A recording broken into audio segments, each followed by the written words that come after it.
You don't have to tell me. Good afternoon, everyone. It's so good to see you here. Thank you for joining us this afternoon.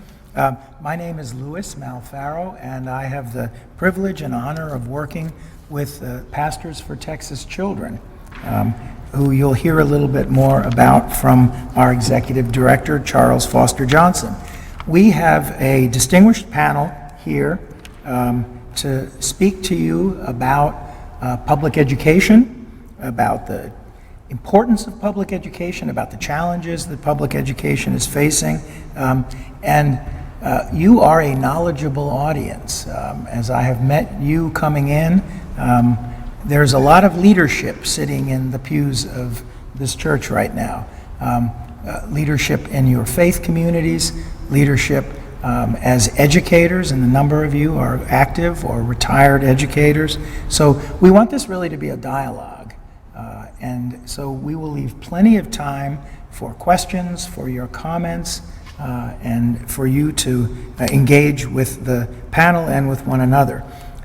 So our three panelists, Reverend Ted Foote, who is the pastor here at First Presbyterian Church of Bryan, a published author of I am told, a wonderful tome that I just acquired and have not had a chance to read yet, called Public Education is a Sacred Calling. Dr. Molly Perry, who is with the College Station Independent School District, and is representing the superintendent, who was not able to be with us, and who will likely be a superintendent herself someday, but who is in the trenches right now in public education. And then Charles Foster Johnson, who is the executive director of Pastors for Texas Children, and who started the organization a decade or so ago. PTC has grown into a ministry of over 1,300 faith leaders and congregations here in Texas, and has spawned state-level organizations in about 8 other states, made up of faith leaders and faith communities who have taken on the mission of public education, who have answered the sacred call. So I'm going to go ahead and turn it over to the panel. We, as I said, we plan to have them each speak just for about 5 minutes each. That will be a challenge for some more than others. Why do you look at me? How did you know I was looking at you? But we want to. We really want this to be a dialogue. All joking aside, these are tough times right now for public schools. My wife is a school counselor. She's finishing her 20th year. She became eligible to retire, and she is retiring this year. And she loves the kids she works with. She works in a pre-K center, and she's tremendous with 3-year-olds and 4-year-olds.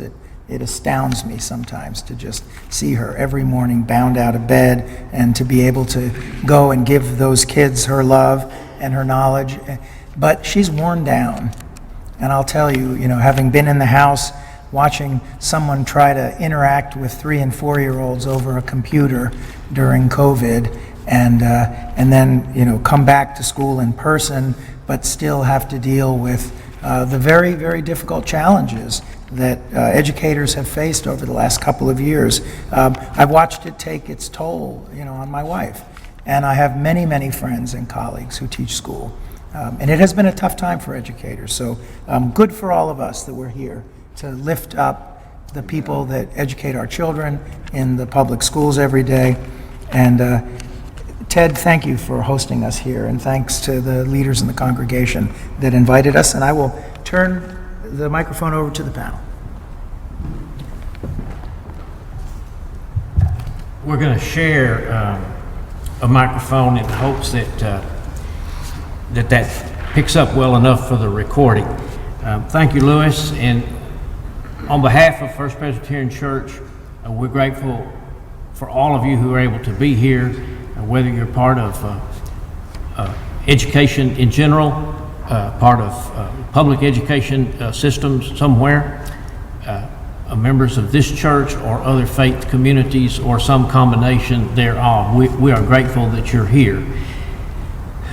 Because of the multi-use of the building, we might have been in a less sacred-looking setting, but we have Boy Scouts and Cub Scouts that are on the other end of the building, so here we are, and this is a good meeting space. It's just a mix of the different flavors of our lives. And to that, in that direction, the history of this church is that it has been part of advocacy for public education for the better part of a century in its 150-year period, at least a century, because it was in 1920 that a woman named Miss Wesa Weddington was named principal at Stephen F. Austin High School, which was the Caucasian or the white high school here. And Miss Wesa was the principal there from 1920 to 1946.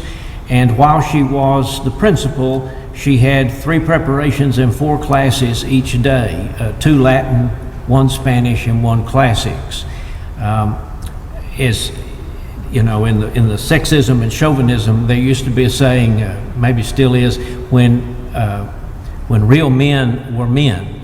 And Ms. Wesa was teaching when real teachers and administrators were real teachers and administrators. And that's not to take anything away from today. It's just that the yo person service that people have rendered started a long time ago, and it continues today.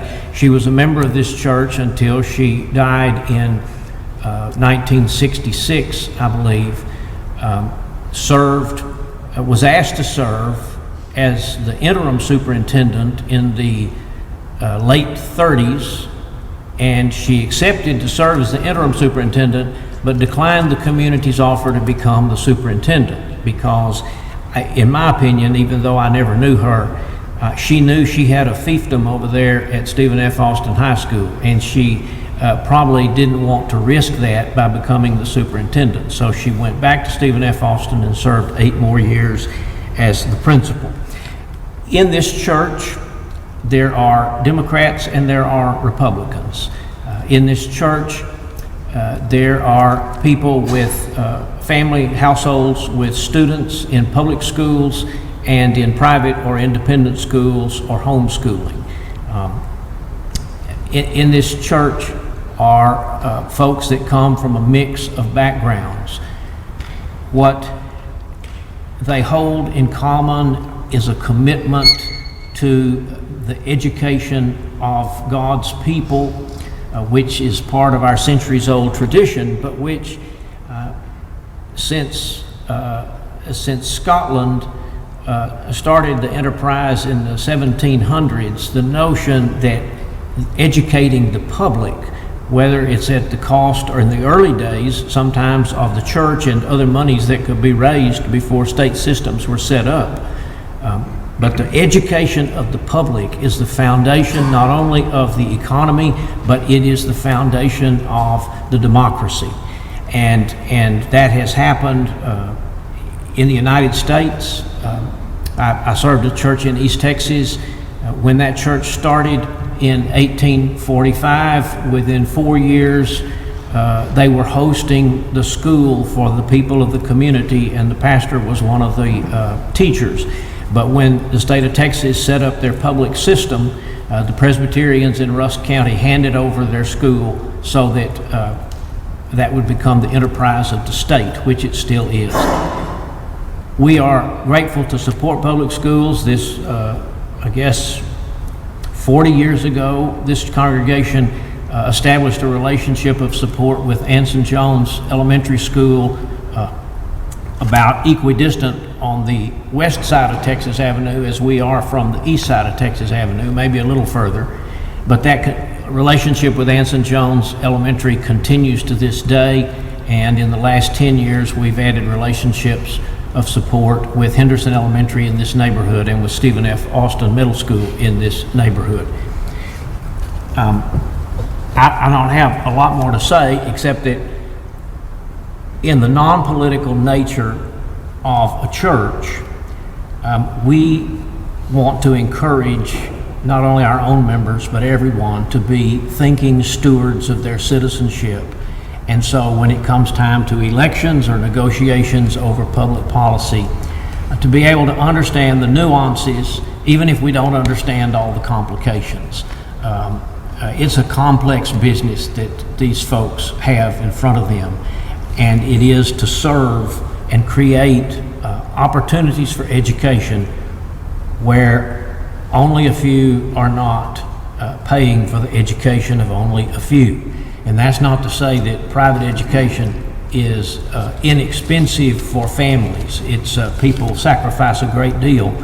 We are simply convinced that the society and the culture as a whole and the government need to provide for basic, positive, high levels of education for all citizens. And Dr. Perry, I'll let you speak now. Well, thank you, sir. I'm so pleased to be here this evening on behalf of not only College Station ISD, but our local public education community. We are blessed to live here in the Bryan College Station community in a place where there is a lot of support for our public education institutions, and in a community where the value of education is certainly seen as it threads through our community with local university and colleges. I, just on a personal note, am a 20-year educator and come from a long line of educators. My mother was a special educator for 37 years. My grandmother taught in a one-room schoolhouse. Mm-hmm. And so the service and the nobility of the profession of educators is something that I hold very dear to my heart, not only because I see it every day in the work that I do alongside people who are dedicating their lives to improving children's lives and the betterment of our society, but in the past, as I look towards the history of my own personal story and family.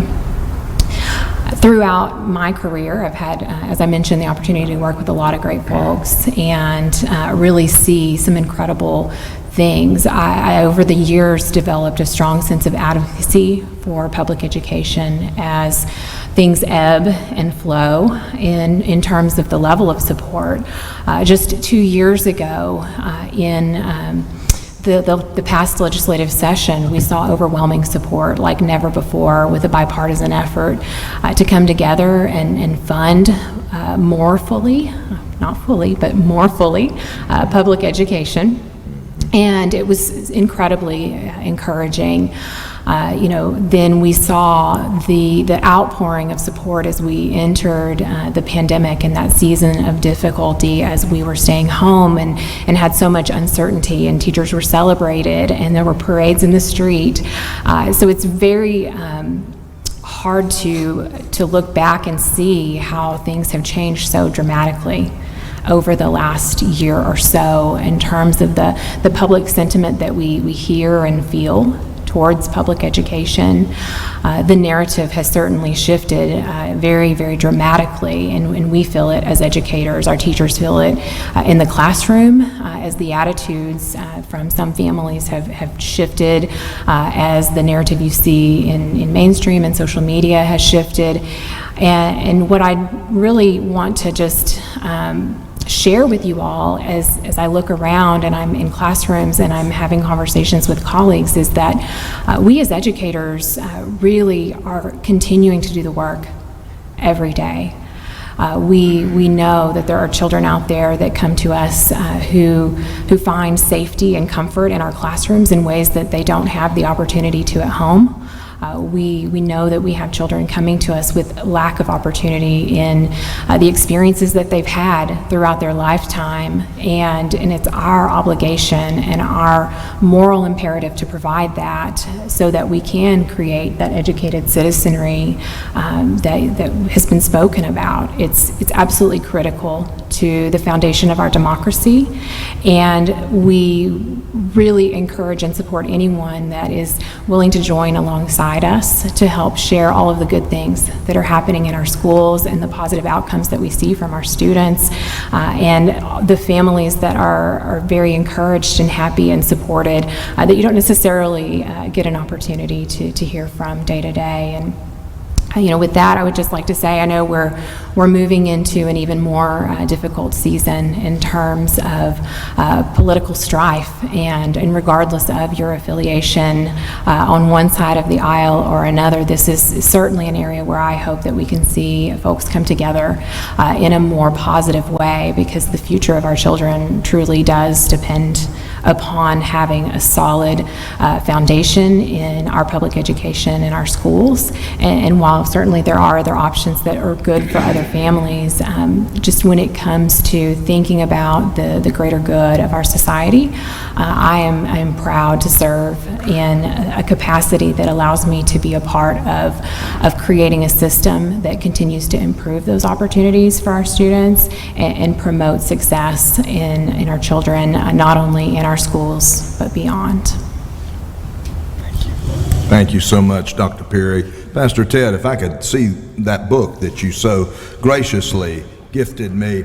Ted has written a book entitled Public Education as a Sacred Calling. Lewis highlighted it. This really, I'm holding in my hand the summation of our organization, Pastors for Texas Children.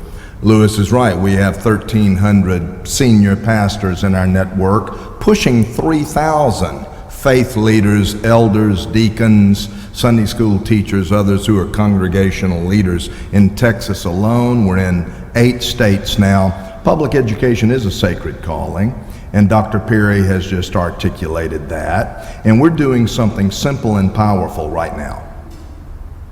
We're coming together. You're giving the gift of yourself at the end of a very busy day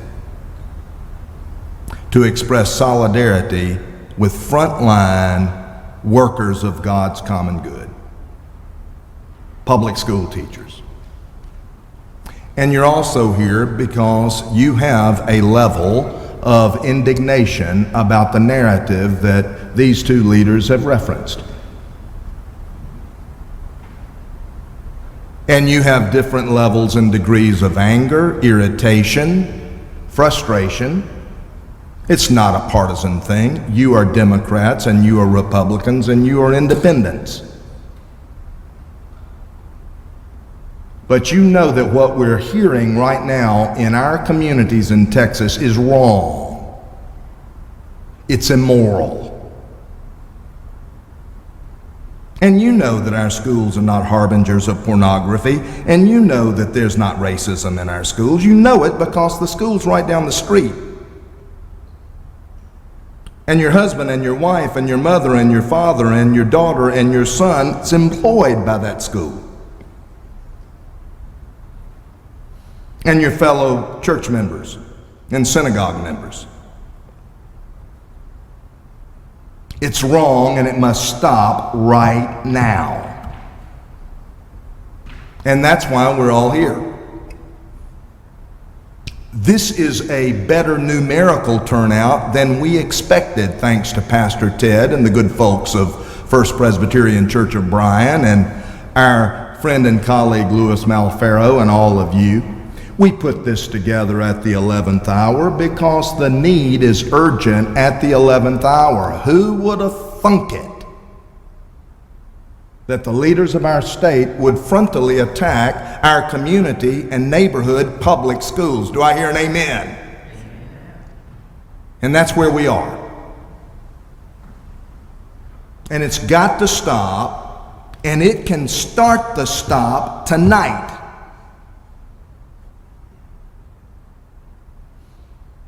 If you have faith as a grain of mustard seed, you can say, "Be uprooted, tree," and it will be done for you. So we started Pastors for Texas Children to fight the voucher policy because our lieutenant governor, at that time he was chair of the Senate Education Committee, was pushing private school vouchers. Translation, your tax dollars for your community and neighborhood public schools diverted to underwrite and subsidize affluent schools in Highland Park and in Dallas and River Oaks and Houston. And you know it's wrong, and you know it's corrupt. And thanks to Pastors for Texas Children and a lot of other organizations, we don't have a voucher plan in Texas. So why is our governor now last week proposing a voucher plan. It has nothing to do with the needs of Texas. Even his own people are getting back channel communications to us. Take a breath, calm down. We really don't mean it. He really doesn't mean it. He doesn't mean it. Well, if he doesn't mean it, don't say it.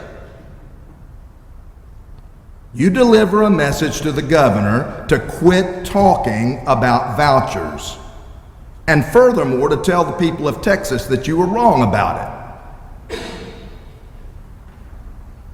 Now, Pastor Ted has already said that this is not a political event, and it's not a partisan event. But let me tell you what this event is. It is about the moral provision of public education for all children, a gift from God that is guaranteed by Article 7, Section 1 of the Constitution of the state of Texas. A general diffusion of knowledge being essential for the preservation of the liberties and rights of the people, the legislature of this state shall make suitable provision for the operation and maintenance of public free schools. Please say those three words with me. Public free schools. Not one syllable about any private school. I'm the product of private education and public education. I am half and half. And I loved both. And it never once occurred to my daddy to ask you to pay for my private education. I don't know how I got chosen for the private school. All three of my brothers went to public school, K through 12, but I guess they thought I needed a little extra help, right? But it didn't occur to anyone for the public to pay, underwrite, subsidize my family's private education. And the reason it didn't occur to them is because it was not a political wedge in the 1970s. We're going to change that narrative, and we're going to start it in Bryan, Texas tonight. Now, I believe I'm out of time. So I'm going to ask you to do 3 or 4 things. Dr. Luke, if you would hand out this brochure, just simply reminding us to do what we probably have already done. It's early voting starting today. Go vote. Dr. Perry mentioned it. Go vote. And Dr. Luke has some brochures that we did not put out by our friend Laura Yeager at Texas Educators Vote, completely nonpartisan. It's everything that you learn in civics class and, frankly, your Sunday school class. I mean, I grew up in churches where on election day, the pastor got up in the pulpit and said, everybody's going to go vote. Do I hear an amen? Right? It's called democracy. It's the order that God has given our nation. Secondly, because you have given us the gift of yourself, would you please give us the pleasure of your name and your email address? And Lewis, if you would, here's a couple of extra sheets, and raise your hand if you've not had a chance to sign up. And some of you have signed up twice. Thank you for that. Please, we want to give you some more information if you would allow us to. We're about to open up the floor. I keep thinking of that preschool teacher. I'll close with this. Every time I hear a politician say that God has been taken out of our schools, I think immediately of that preschool teacher. I'll try not to be indelicate with this image. Bending over a little 4-year-old, restoring that little boy's dignity because he soiled his britches, and showing the humility and service of Christ. And some pompous politician says God has been taken out of that classroom. Brothers and sisters, that's a lie. It is a devil's lie. And the people of God have to stop it. You people are very fortunate to have two very fine, decent, upstanding House members. We don't issue endorsements, but we do express gratitude. And Representative John Rainey and Representative Kyle Casal have done a great job supporting public education. And I want to lift their names up in thanksgiving and honor. We have Republicans and Democrats who stand strong for public education. As Pastor Ted and Dr. Perry have already said, this ought to be a constitutionally protected and provided service, should it not? It ought to unify everyone across the spectrum. It ought not be a partisan cudgel, battering ram, like it's become. We're going to do these meetings all over the state, thanks to Pastor Ted's inspiration to us. We've got one on June 9th in Lubbock. Pastor John Ogletree, I send greetings from Dr. Ogletree, African-American pastor, prominent and powerful. Some of you know Dan, you may know John, a pastor of the First Metropolitan Baptist Church of Houston. We're going to do one in his church, and we're going to go all over this state.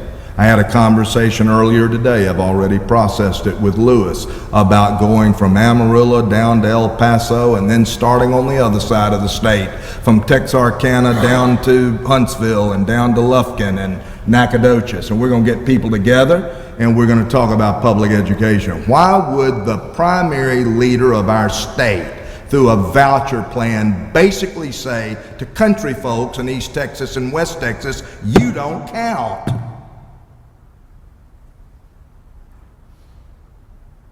It's high time he did his constitutional duty before God. The governor, the lieutenant governor, and 150 House members and 31 Senate members lay their hand on a family Bible and swear before God to uphold that document, our social contract. What's a contract, y'all? Does it mean anything?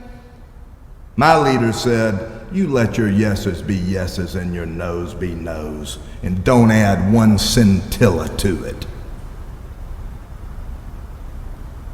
It has to stop. Am I fired up? You better believe I am.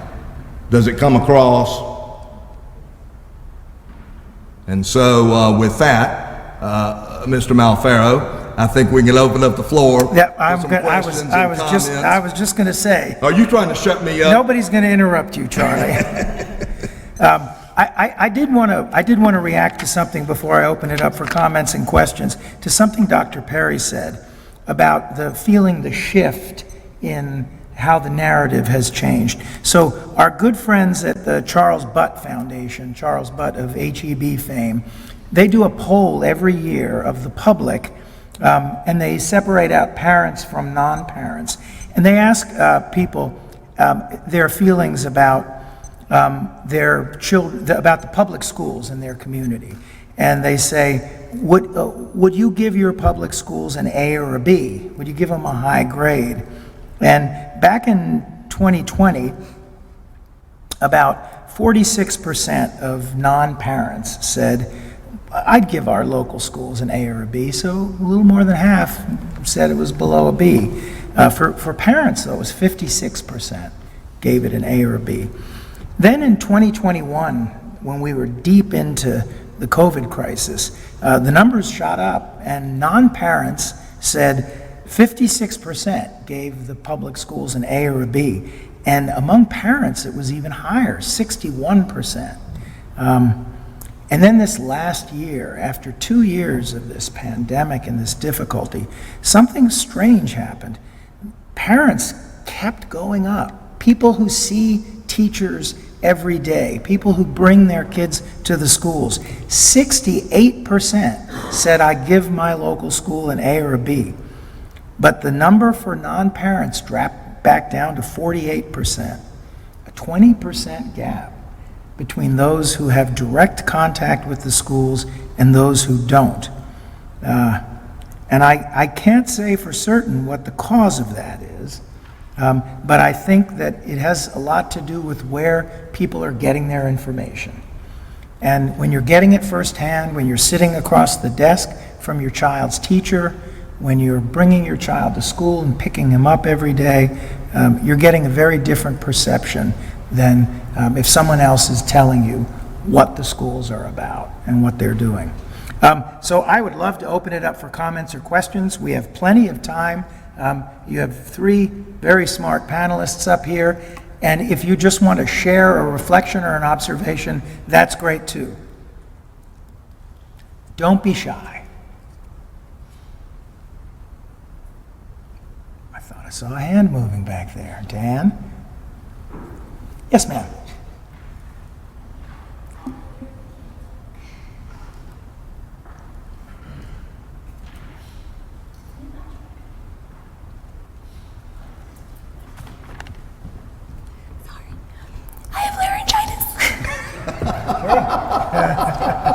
But I keep asking this question. What specifically do you want pastors and congregation members to do? And if it's the right to the legislatures, can you give a specific question so that we can do that? Because we want to help, but we don't know how. Wonderful question, and I will repeat it for our, as members of congregations, what can we do to support public schools, and what specifically do you want us to do vis-a-vis our elected officials? And are there specific messages that we should be sending to them?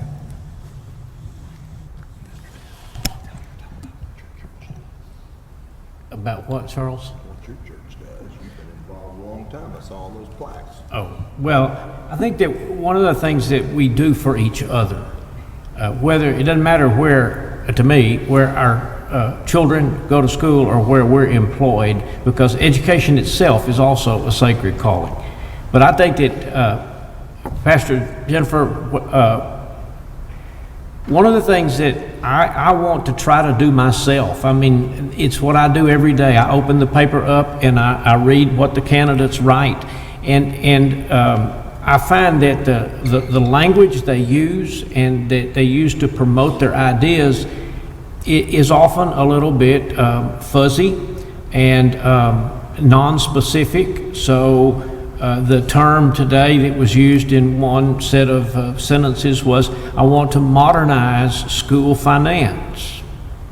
Well, I'm not sure what that means, but I'll tell you what I worry about that it means, and I think that for us to have conversations in rooms like this, over coffee, on the phone, with texts and emails, is that when politicians run on platforms where they're non-specific, what I worry about is who's standing behind them and what their goals really are. And the thing that I personally, Louis, Jennifer, I don't mean to bring my paranoia to the table here and out in public, but what I worry about is that it would be like if I took my car to the garage and I said that what shoots the gas into the cylinders? Fuel injector. The fuel injectors, yes, the fuel injectors need to be cleaned. And so I would leave it expecting the fuel injectors to be cleaned, and then I would come back and the mechanic would say to me, Mr. Foote, we recognize that the fuel injectors weren't working very well and needed to be cleaned, but we decided to transition your motor to a diesel engine. Well, I didn't ask for a diesel engine. I asked for fuel injectors that worked well. And I worry that if this narrative continues, people get elected, they get together, and they produce for us diminished capacity, not that there's anything wrong with a diesel engine, but they produce for us a diminished capacity structure that diminishes funding or caps funding, and the need continues to outrun the available funding. Then where are we? We are in a bad way. And so I'll pass the mic. Dr. Perry, we'll come back to you. I think the question was for churches. There are two or three things. Most important thing, and Louis just said it, about your own first person witness, get involved in your school. Do it in the right kind of way. Make an appointment with the principal. Take 2 or 3 lay people with you. Dr. Perry will help you do that. She might be the first call that you make if you're not already doing it. I imagine you folks serve congregations that are already doing this. There's nothing more important than that. That is the most powerful advocacy. Taking up those school supplies, mentoring, reading partnerships, facilities maintenance, the backpack program on weekends, sending that food home with poor children. Get involved in that, and all kinds of other ideas that the Spirit will lay on your heart. Secondly, get to know your house member. That is John Rainey and Kyle Casal. Call them personally. If you want their cell phone number, call me, and I will ask them, is it okay if I give Pastor Ted your cell phone number? Both of those good men are going to say, well, of course. They're not going to say no to the pastor of the First Presbyterian Church of Bryan. That's democracy. That's the genius of it, is that house members go to church with us, go to the softball field with us, go to the grocery store with us. They are going to want to talk to you. So there's this artificial disconnect. We as pastors think, well, they're too busy for me. No, you are their business. You are their business. And let me tell you who they're hearing from. They're hearing from the Cato Institute in Washington, D.C. They're hearing from the Heritage Foundation in Washington, D.C. They're hearing from the Texas Public Policy Foundation, funded by those people in Washington, D.C., that don't have an interest in your children. They have one interest. And it's not a Republican interest, and it's not a Democratic interest. It's the Green Party interest. To turn your community schools into profit centers for their own financial benefit through voucher schools and unlimited, unregulated charter schools. Do those 2 things. Get involved in your school. Dr. Perry and the superintendent will tell you how. And get to know your house member. Charles, who's the Senate member here? Shortner? That's going to be a little harder to do, not because Charles Schwertner's not a good man, but they fly at a higher level. He especially needs to hear from you because the lieutenant governor that doesn't believe in public education, he hates for me to say that, but it's true. Because by your fruit you will be known. By your fruit. He's twisting Senator Schwertner's arm and telling him you won't get any bill passed without signing on to my voucher plan. You bug him enough, he might just tell the lieutenant governor, sorry, can't go with you on that. Does that answer your question? And what Jennifer already knows is that in the BISD as well, there is a faith-based support group that is part of the outreach of the previous superintendent and the current superintendent. Sure. That works with us to do the very aspects of connectionalism that you point The out. faith-based cohort. Fantastic. Task force. Wonderful. Another question or comment? I would follow up with each year, both school districts here in town publish their school board and administration get together and put together what we call our legislative priorities for each biennium going into the session. Those can be found on our website heading into the session. If you're interested in what we think as a school district needs to happen at the legislative level. Great, thank you. So both Bryan ISD and College Station ISD, through the Board of Trustees, adopt a legislative agenda to help support and promote what is going on in local schools. And that information is made available on the school district's website. Yes, ma'am. Yes, ma'am. This is for you and the others, I'm sure that can chime in. I feel like there's, speaking of narratives, a narrative that needs to be countered. I'm interested in how you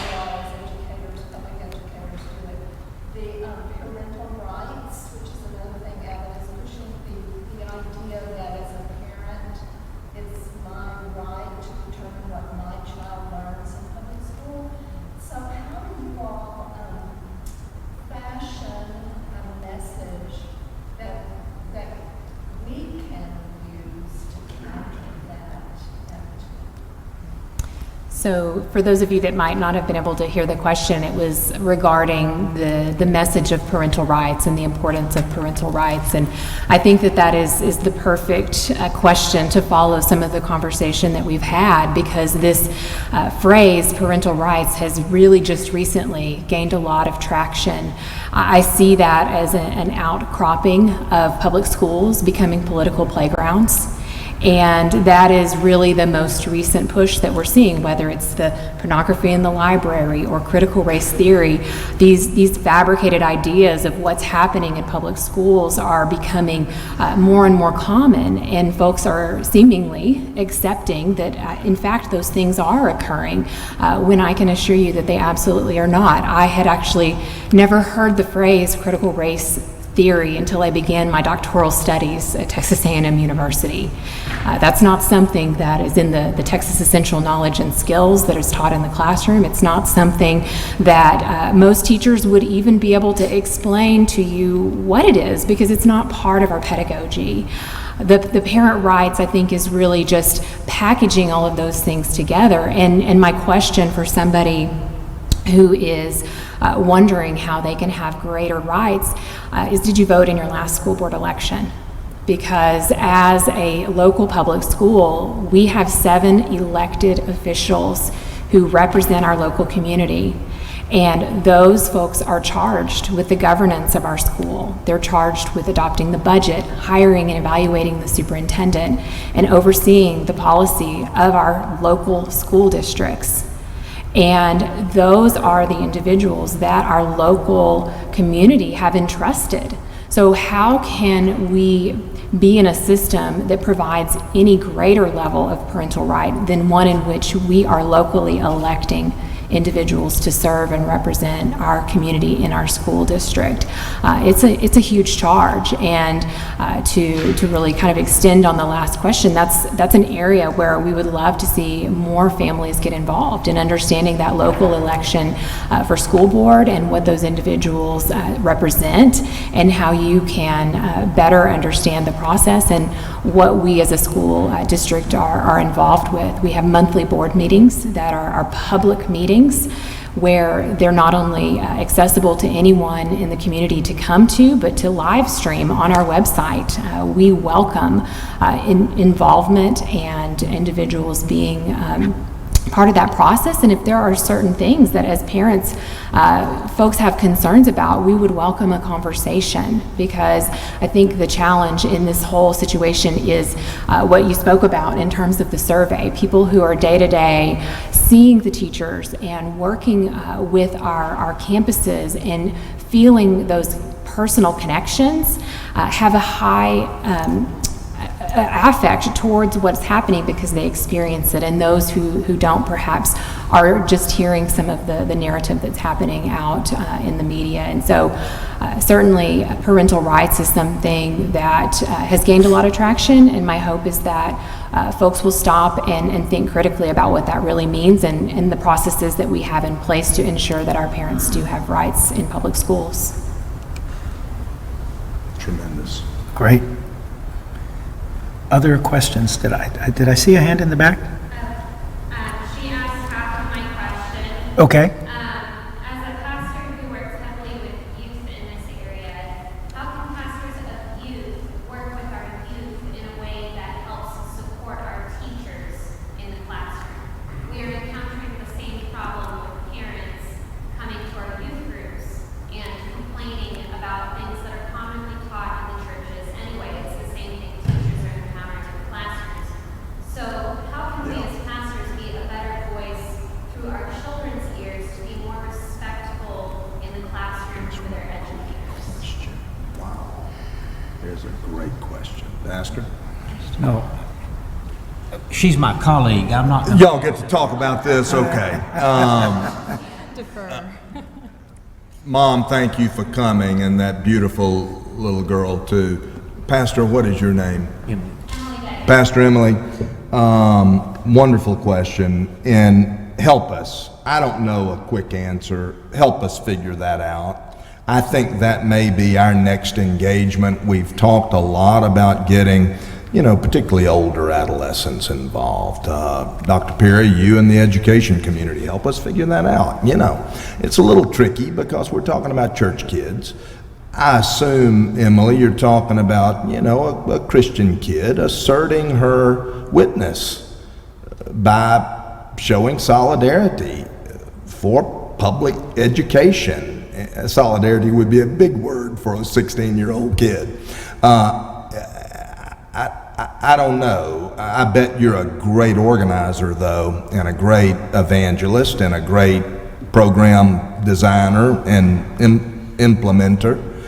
I can see us sponsoring at least district-wide cohorts of young people.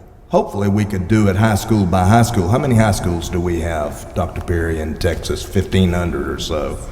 Probably 2,000, something like that. 1,500. Lewis, do you know? I think 1,500. that's about right. That's a doable thing. 8,300 schools in the It state. seems, 8,300 schools, it seems like an overwhelming thing.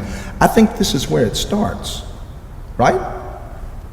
Because those kids are going to be parents in 5 minutes. And it's interesting, it sort of does beg the observation, where do we find young women and young men to defend our country and the armed forces?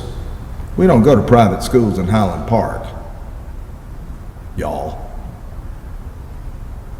We go to our high schools. We go to our poorest high schools, by the way, to find those kids.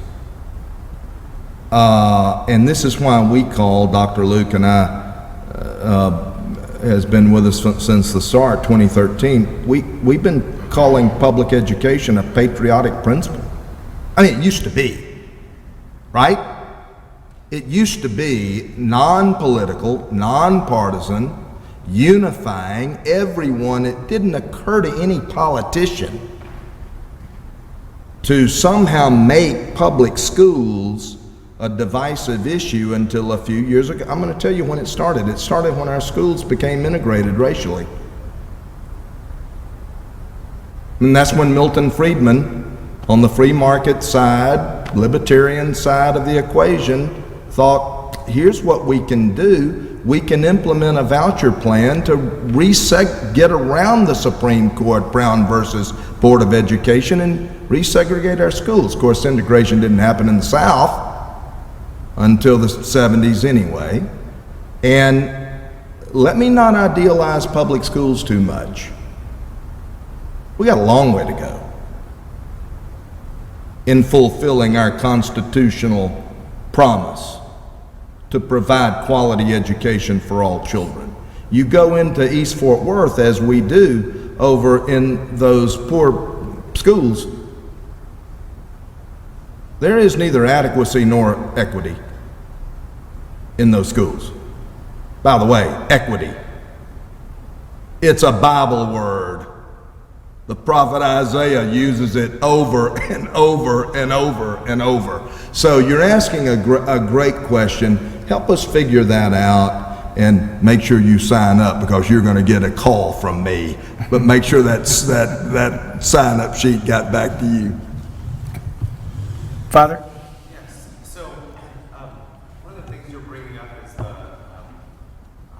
how funding for public or private schools would take away from public education. My understanding of the Texas Catholic Conference of Bishops bill that they have supported in the past years has been only children who are currently enrolled in public school are given some funds to go to private school. So, however that system is, I don't know the details of that, but all of the funding doesn't go. So maybe $5,000 or $6,000 would go to the private school. The rest is left in the state government to be able to go to fund the private public schools. So I guess when you do mention like the Highland Park schools for private education, I don't know what those cost, like $20,000 or $30,000 per kid. Certainly the amount that's going to those is not $25,000. I don't think that's Sure. the proposal. But my understanding of the current plan and hope is that if we already have a program working with Santa Teresa, which is a Spanish-speaking church in town. And we have about 25 kids who have, in the last year, chosen to come to St. Joe's, and which we foot the bill for that. Sure. If we had a voucher system, what would have happened was we would maybe get $5,000 per child, while the public school or the state would still have in their coffers to give however they would have doled it out, the other $10,000 or so per child that could go to other public schools. So I guess I struggle with understanding how, I think they're calling it a tax credit system, how that defunds public schools. It seems to me that it doesn't. Who would handle the money?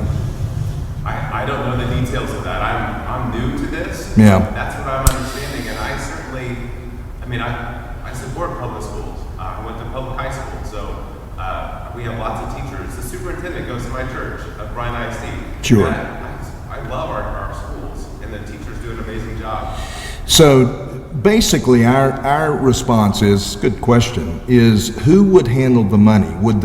Ultimately, the state of Texas would handle that money somehow. There would be a taxing authority. There would be some kind of agency or entity that would be authorized by the government, by the public. You know, Father, there are Catholic doctrines I don't agree with. That's okay, it's a free country. It's a free country, you're right. And there are Baptist doctrines I don't agree with too, and I'm a Baptist. So, you know, really, for church-state separation reasons, we oppose private school vouchers because ultimately there's going to be some kind of publicly enforced agency in charge of that diversion of money, whether it's a tax credit or an educational opportunity scholarship or a direct voucher. And, you know, I use the illustration, you know, I don't believe in the veneration of Mary and the infallibility of the Pope. And most of my Catholic brethren and brothers and sisters don't believe in a Baptist doctrine that I hold to be very precious, the priesthood of all believers. We should not expect Catholic folks to support Baptist private schools. We should not expect Baptist folks to support Catholic private schools. We shouldn't expect Christian folks to support Muslim schools in San Antonio. Let's keep church and state separate. That's one of the sticky problems with a private school voucher plan, it seems to me. Thank you for a bold question. Please. I think there's a question to ask to that gentleman's question, and I've heard the same thing you've heard. Where's that money going to come from? I mean, you have a pool of funds, whatever it is, for public schools, and either you're going to dilute that, or as you alluded to, it's got to come from some other source. And I think ask the tough question to whoever's proposing that and see if they can explain it. And I'm not sure they can. And you beat me to the punch on that one. So when folks pay their property tax bills, you see a line item to the local ISD. And I think oftentimes there's an assumption that those dollars go directly to the local ISD, and that's simply not how school finance works in the state of Texas. Those funds all go to the state, and then they're redistributed to local public schools based on attendance of the students as well as demographics, with heavier weights for certain things like special education and career technology education. And so all of these local tax dollars that are going to the state don't necessarily come back to your local public schools already. In fact, in College Station, we send quite a bit more than what we retrieve back in our revenue for our local and state dollars. So if you think about a voucher system and all of these tax dollars going into the state, well, there is a pool of money that the state's doing something with already. So the question becomes, what are they doing with that money, and how would that be affected should the state implement a voucher system? Additionally, With public schools, we are responsible for a high level of accountability with strong systems that are heavily based in state assessment as well as federal mandates, and all of those accountability criteria that we're required to meet are not associated with private schools. And so under a system of vouchers, you're diverting public funds without the public accountability that our schools face. I would like to say, I mean, we definitely have accountability because there's a private school group that regulates what happens in private schools, right? So it's not like there's no accountability, right? Sure, and I think that certainly that's a really important point, because the definition of accountability matters, and we feel highly accountable to our community and the outcome that we have with our students. I'm speaking more to the imposed state and federal accountability systems that come with sanctions and school closures when certain standardized test scores are not met. Yeah, definitely. And I think with the funding, the way I understand it, and again, I'm still learning, but is that businesses would get a tax credit if they donate towards an entity which gives out scholarships for poor or underperforming children. And so they get say they give $50,000 to this entity which gives those out. They get a tax credit for that $50,000, much like somebody gets a tax credit for education expenses for university or for child care or something like that. They get a tax credit, and it goes to that group, and then that group is the one that's But the money's diverted from the public treasury.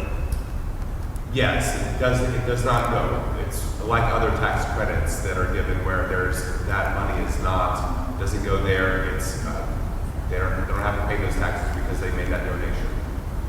But the point is that I was making earlier is that the amount that goes to the private school is half of what would go to the public school. So it's still a net positive for the child that leaves public school to come to the Catholic school, because I'm only getting half of what the local public school was getting. And so there's that money still sitting there in the state coffers. It's in the state, but it's not. It's not necessarily the local school district. Yeah, it's diverted from that school district because they lose their advertising attendance. Yes. And then they have economies of scale they have to deal with. 5 kids leave the classroom, I still have to have a classroom teacher for the same way. And I still run the bus. So there's a lot of issues. Some of them have to do with the economy of the thing. Some of them have to do with the morality of the thing. Should my tax dollars go to fund a religious institution? Whether even if I agree with somebody else's tax dollars, they may not. So we get into these questions where, that's why we have separation of church and state in the United States, between the Establishment Clause and the Free Exercise Clause, is so that we don't end up having to fund things that we don't particularly, want to establish a religion. And I would use this one in Austin, down the street from where I'm at, there's a church that says Scientology. Well, there may be Scientologists here who are comfortable with funding that church. I'm not one of them. And a school at that church might start, but I'm not one of those people. I don't want my tax dollars to go for that. Okay, our panel is going to stay with us for about 5 more minutes, and we have 2 questions. We'll start with you and then over to you. 2 comments. I am an average citizen, not from the educational system, so some of these issues and language are over my head.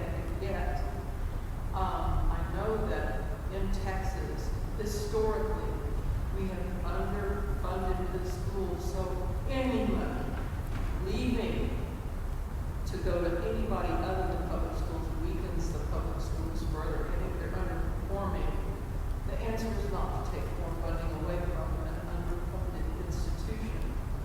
I find that very distressing. I did taxes, a volunteer organization, library, and I saw what these teachers are insisting on, and their teacher retirement. It is shameful. It is just shameful. And when I was in 3rd grade in Austin, Texas, I guess it was about 1960, we had prayer in school back then.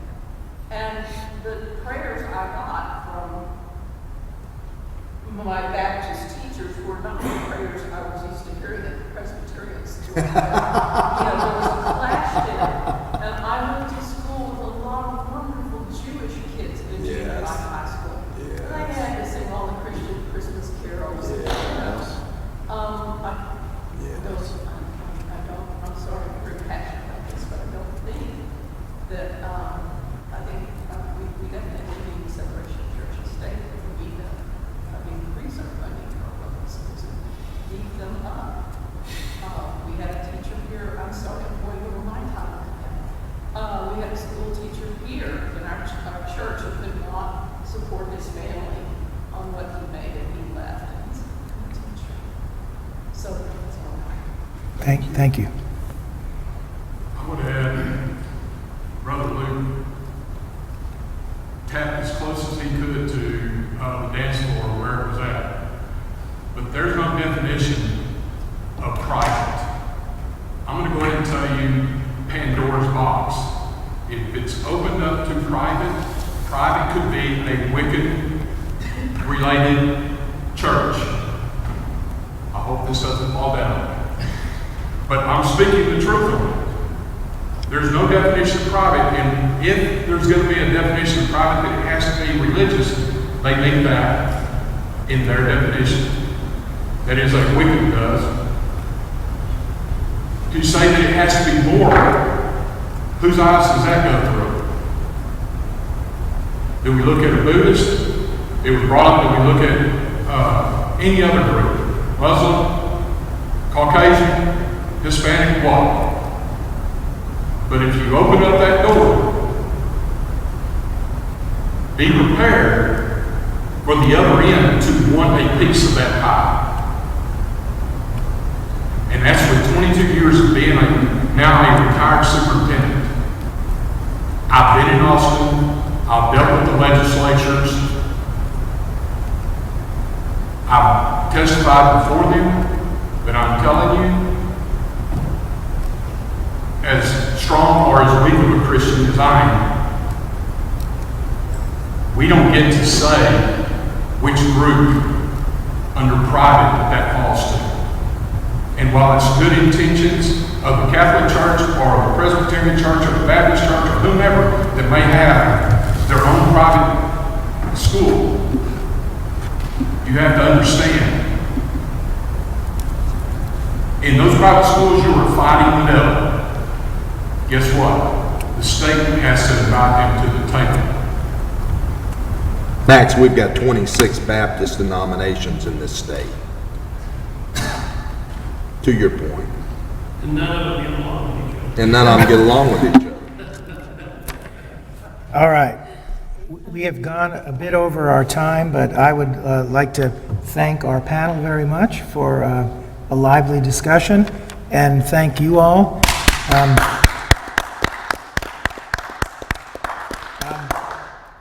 Charlie, I'm going to give you the prerogative to close us out. Fantastic. Pastor, we're in a church. Shall we have a blessing before we go, or a prayer, or y'all, thank you. Thank you for coming. Again, thank you for giving the gift of yourself. Father, thank you for a great question, crystallizing the issue in yet another way, turning the prism. Everybody doesn't get to talk, we want to get home to supper, and that's a good thing, but you really were generous to come out. I've got some articles by the Education Law Center professional Jessica Levin on the problem with private school vouchers. I've got a few copies of those. We've got some flyers. If you know any other faith leaders, any other pastors, deacons, elders in the Church of Christ. I think Presbyterians have elders, don't they? Yes. Yes. Then take this flyer to another faith leader if you would. This is who we are. This is what we do. And we have programs to help churches help schools, and programs to help pastors become advocates. And that's God has blessed our mission. Pray for us. We don't get it all right. We have become something of the tip of the spear, particularly blocking a voucher plan in Texas. So right now, the other side calls us pedophiles, groomers, pornographers. It has gotten very mean, very rancorous,